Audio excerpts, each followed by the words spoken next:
अस्सलाम वालेकुम, this is doctor Ehsan Farooq Khan and this is a video from the FCPS series. और आज की इस वीडियो में मैं आपको किसी स्पेसिफिक सब्जेक्ट के बारे में नहीं बताऊंगा। I actually got a few messages from a lot of people. अभी रिसेंटली FCPS पार्ट 1 का रिजल्ट डिक्लेयर हुआ है and I want to congratulate all the people who've cleared the examination, but there are a lot of people who are unable to clear the examination and they texted me too many questions। मुझे बहुत ज़्यादा लोगों ने सवाल पूछा। सबसे commonest question यही था कि हमारी जो प्रेपरेशन थी उसमें कोई कमी थी, तो आई गेस कि हमें अगली अटैम्प्ट में अपेयर नहीं होना चाहिए। तो इस वीडियो को स्टार्ट करने से पहले सबसे पहली और सबसे इम्पॉर्टेंट बात मैं आप सब लोगों को बताता चलूँ कि FCPS के केस के अंदर you should never ever miss any attempt. Her attempt जो है FCPS की, इट इज़ अ चांस कि आप एग्ज़ाम क्लियर कर सकते हैं। एंड आपको नहीं पता होता है इस बारे में। कई दफ़ा आपको ऐसा लगता है कि आपका पेपर बुरा हुआ है but you actually clear the examination. तो ये है कि मैं पर्सनल एक्सपीरियंस से अपने आपको बता सकता हूँ, because I also didn't clear FCPS part 1 in the initial attempt. तो इस वजह से I totally understand and I relate with all you people कि आपको कैसा फील होता है सारा कुछ पढ़ने के बावजूद भी कि आपका एग्ज़ाम नहीं क्लियर हुआ। सबसे पहली बात जो है वो यही है कि जो कॉमनेस्ट एक रिएक्शन आता है सबसे पहला फेल होने के बाद, that is of course denial. लोग मोस्टली यही सोचते हैं कि हमने अगर ये एग्ज़ाम दिया और हम इसमें कामयाब नहीं हो सके, दैट वी ऑल फेल्ड, तो वो अपनी काबिलियत को जो है कहते हैं कि उसमें कमी है, या फिर वो कहते हैं जी हम तो नालायक हैं, हम तो ये एग्ज़ाम क्लियर कर ही नहीं सके। तो सबसे पहली बात मैं ये क्लियर कर दूँ कि आप बिल्कुल भी नालायक नहीं हैं। You all became doctors, you completed your house jobs और उसके बाद you are eligible for this examination. तो अगर आप इस लेवल तक पहुंच चुके हैं तो आप नालायक तो बिल्कुल भी नहीं है। तो just remove this from your mind. दूसरी चीज़ उसके बाद जो आती है, people start blaming the system of CPSP, जिसमें वो हर कोई कहता है कि जी सिस्टम ही फजूल है, इसमें तो जो है हमने इसका कोई एग्ज़ाम ही नहीं देना, इनका तो कोई सर पैर ही नहीं है, कुछ पता ही नहीं चलता आपको, कभी पेपर रिपीट आ जाता है कभी नहीं आता। ऑल दीज थिंग्स बेसिकली, जिसमें कुछ हद तक सच्चाई भी है, क्योंकि CPSP जो है it's quite unpredictable when it comes to results और एग्जामिनेशंस। लेकिन मेरी उन सब लोगों के लिए एक this is what I usually say, and जो मैं अपने जहन में चीज़ सोचता हूँ मैं वहीं आप सब लोगों को बता रहा हूँ कि अगर तो आपने इसी मुल्क में रहना है, आपने यहीं पे ही सर्व करना है लोगों को, और आपके पास कोई और ऑप्शन नहीं है बाहर जाने की, या फिर आपने इस ऑप्शन को भी अपने माइंड में रखना है, तो फिर आपके पास इस सिस्टम से गुजरने के अलावा कोई ऑप्शन नहीं है।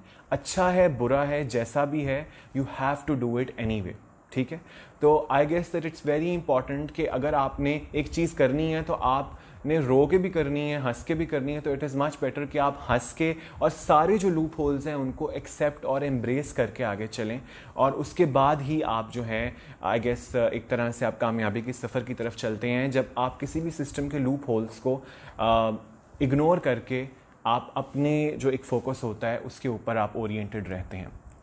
दूसरी चीज़ ये है कि कोपिंग अप मैकेनिज्म्स लोगों के मुख्तलिफ होते हैं। Most of the people what they do is कि उनको उसी वक्त जोश आता है और वो सारी अपनी बुक्स खोल लेते हैं, उसी तरह सारी स्टडी करनी शुरू कर देते हैं, और वो स्मार्ट स्टडी नहीं करते। Because as a repeater smart study करना इज़ वेरी इंपॉर्टेंट, जिसमें सिर्फ और सिर्फ आपने हाई यील्ड पॉइंट्स पे फोकस करना होता है, ना कि आपने हर इची मिची के अंदर हर चीज़ की इंट्रिकेसी और डिटेल के अंदर जाना है।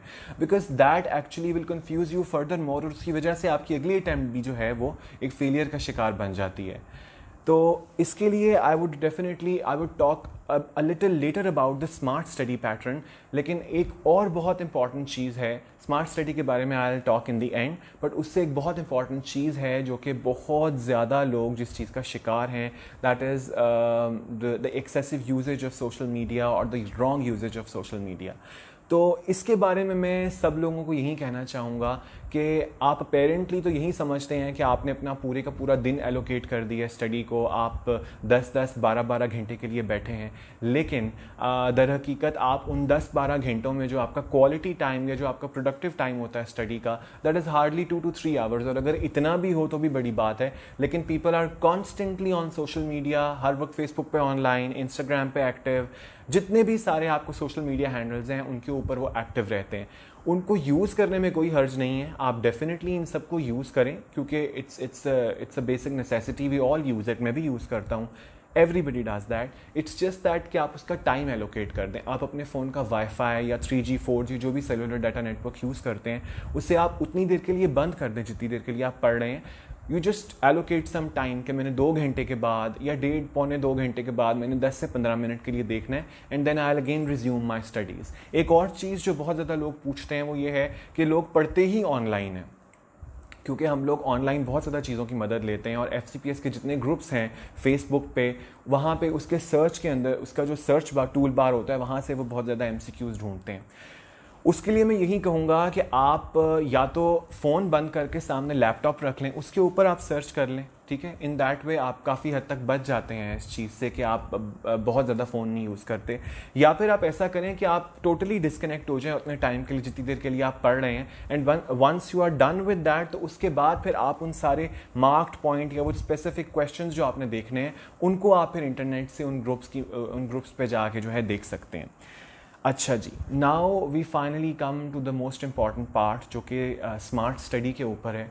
स्मार्ट स्टडी में आई ऑलवेज से कि some people are more towards on the side of theory करने पे, और some people are more towards doing MCQs.